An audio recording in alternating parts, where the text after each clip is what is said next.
J'espère que vous êtes au top. Je fais une petite vidéo vraiment très rapide sur 7 choses que le pervers narcissique ne veut pas que vous sachiez. On pourrait se dire, mais qu'est-ce qu'il veut bien nous cacher? Plein de choses, vous allez voir. La première chose, c'est il est malade. Le pervers narcissique est quelqu'un qui est malade. Le pervers narcissique est malade. Qu'est-ce que ça veut dire exactement?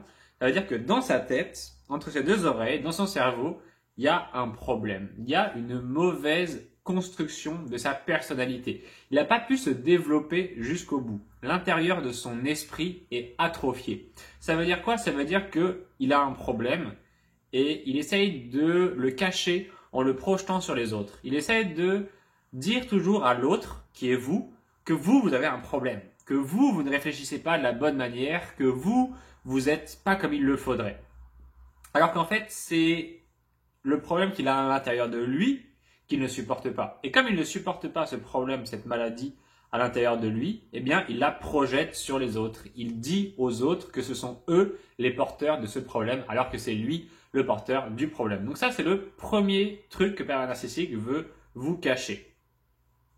Le deuxième truc, c'est que il n'est pas aussi fort qu'il le fait croire. Le pervers narcissique est très dans l'apparence, il est très dans la démonstration. Il est toujours en fait en train de faire semblant de faire des choses sans se soucier du regard des autres, mais en même temps, il est tout le temps en train de regarder ce que les autres pensent de lui. Alors ça paraît un petit peu bizarre, on se dit mais comment est-ce qu'il fait ça?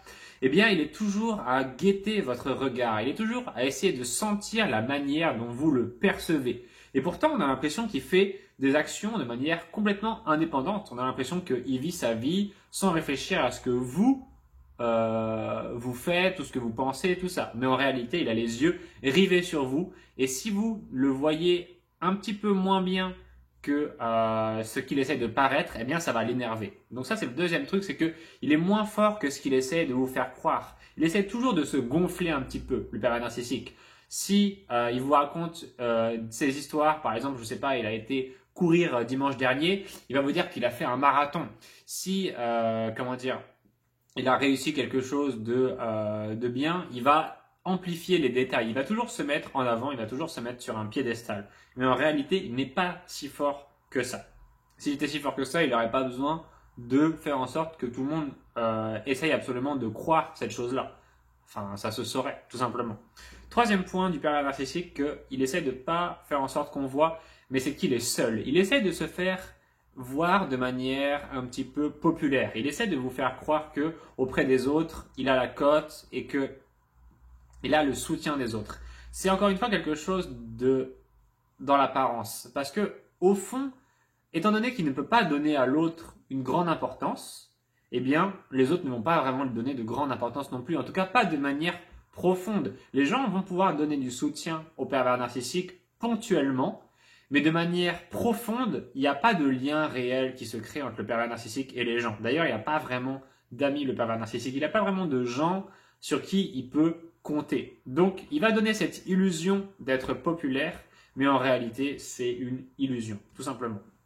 Le quatrième point, c'est qu'il n'a pas confiance en lui. Le pervers narcissique est quelqu'un qui vraiment essaye de vous faire croire que ce qu'il y a en vous, qui cloche un petit peu, lui, il l'a. C'est-à-dire que peut-être que vous êtes une personne qui n'a pas forcément à 100% confiance en elle. Quand vous devez faire une décision, quand vous devez prendre une décision, quand vous devez faire des choix, quand vous devez vous mettre en avant, eh bien, vous avez un petit peu de mal. Vous n'êtes pas forcément sûr à 100% de vous, de votre valeur. Parfois, ça vous arrive de douter. Vous vous demandez si vous êtes une bonne personne, vous culpabilisez, vous êtes là, bon, est-ce que cette chose-là, je l'ai fait bien, pourquoi est-ce que j'ai fait comme ça, etc. Il essaie de vous donner, lui, l'impression inverse. Il essaie de vous donner l'impression que c'est une personne qui est sûre de lui, qui est toujours, résistante, qui n'a pas de faille. C'est une personne qui essaie de vous faire croire qu'elle n'a pas de faille, grosso modo. Mais ne vous faites pas avoir. C'est une personne qui a, au fond, pas confiance en elle. Comment est-ce que je le sais? C'est comme ça, les pervers narcissiques se construisent sur du faux. Donc cette apparence qui donne, c'est du faux. Cette apparence, c'est juste une apparence. Ce qu'il y a en réalité, quand vous allez vraiment questionner le pervers narcissique et qui répond, le problème c'est qu'il ne le fait pas, il ne répond pas sincèrement, authentiquement aux questions, il n'est pas capable d'avouer ce qu'il fait de mal. Il n'est pas capable d'avouer ses faiblesses, le pervers narcissique.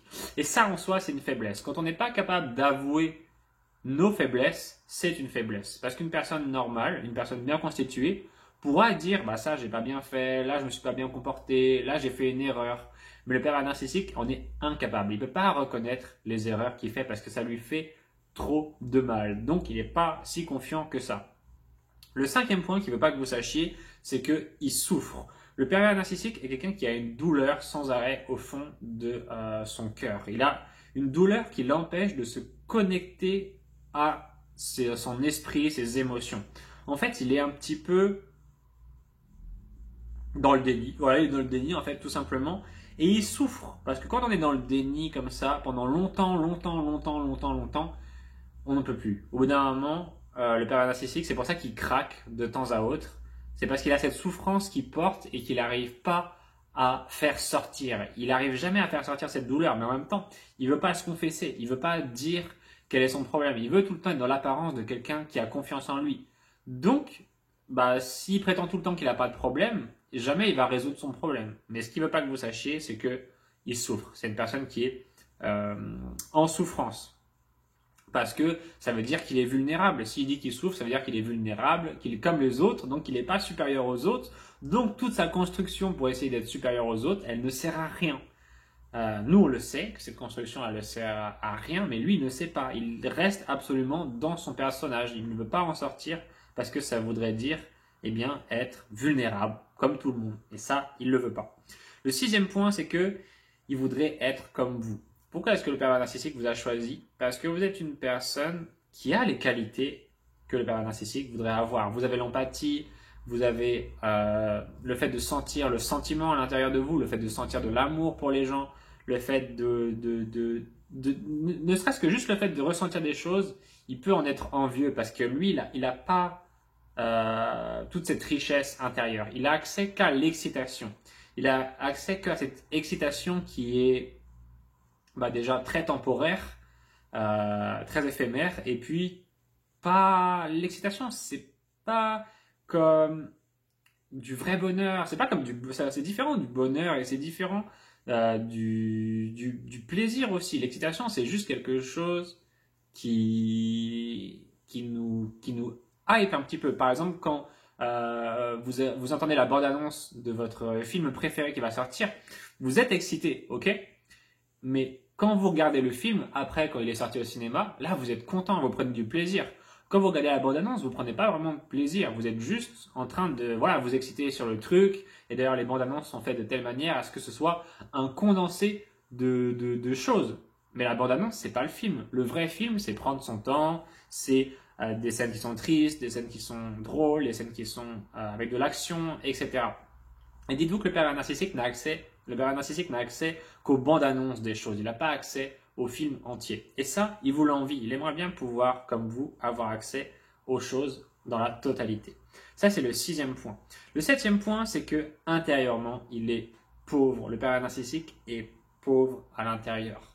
On peut être pauvre sur son compte en banque, on peut être pauvre en amis, on peut être pauvre en intelligence, en tout et n'importe quoi. Quand on est pauvre, ça veut dire qu'on n'a pas beaucoup de richesses, tout simplement. Et les richesses, elles sont variées. La richesse intérieure, elle est très importante parce que vous pouvez bien avoir tout l'argent du monde, les plus beaux vêtements, les plus belles voitures, les gens les plus prestigieux autour de vous. Si vous ne ressentez rien à l'intérieur de vous-même, si vous êtes une coquille vide, ça n'a aucun intérêt. Ça n'a aucun intérêt. Donc, intérieurement, il est pauvre. Qu'est-ce que ça veut dire? Il ne fait pas l'expérience des richesses de la vie intérieure, qui sont l'amour, qui sont le bonheur, qui sont la plénitude, qui sont le fait d'être relaxé, etc. Le pervers narcissique n'a accès qu'à l'excitation. Donc, c'est vraiment une toute petite partie des richesses que l'on peut expérimenter à travers soi. Et c'est pour ça que le pervers narcissique est très souvent en proie aux addictions, que ce soit alcool, drogue, sexe, les écrans, les jeux vidéo, les jeux d'argent, etc., etc. C'est une personne qui doit sans arrêt acheter à moindre coût de l'excitation. J'espère énormément que cette petite liste vous a plu. N'hésitez pas à vous abonner à ma chaîne si vous n'êtes pas déjà abonné. Je m'appelle Romain Simard, je fais des vidéos un petit peu comme Une Psy à la maison, un petit peu comme Stan le coach, etc. Je ne vais pas faire la pub des autres youtubeurs, on est là pour faire ma pub. Mais en tout cas, voilà, sachez que je fais des vidéos quasiment tous les jours, je donne des petits conseils. Et puis, tous ceux qui sont dans les abonnés, vous faites partie de ma team. Vous êtes les gens que j'essaye d'aider parce qu'un jour aussi, je me suis fait chier. Et quand je dis un jour, c'est un peu léger. Je me suis fait chier pendant très longtemps avec les périodes narcissiques. J'ai pu m'en débarrasser. Maintenant, j'estime que je peux bien donner un petit coup de pouce aux autres et puis les aider à comprendre qu'est-ce qui se passe exactement et leur donner des petites astuces. Voilà, j'espère que ça vous a plu. Abonnez-vous, on se retrouvera quand vous cliquerez sur une autre de mes vidéos. En tout cas, merci d'avoir regardé, ça m'a fait plaisir de vous faire ces petites vidéos. À plus tard, ciao.